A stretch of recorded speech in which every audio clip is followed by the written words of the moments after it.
In acqua le ragazze della serie numero 9, andiamo a presentare la 8, Laura Callegaro in 1, Eleonora Mazzucato alla 2, Alice Boaria in 3, Anna Dalfarra alla 4, Emma Nanto in 5, Elisa Turco alla 6, Francesca Fusari alla 7, Marta Brella, corsia 8.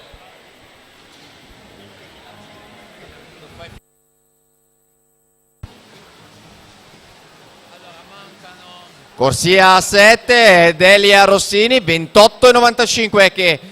scende sotto il numero del 29, si aggiudica questa batteria e la testa provvisoria della classifica. Al via la serie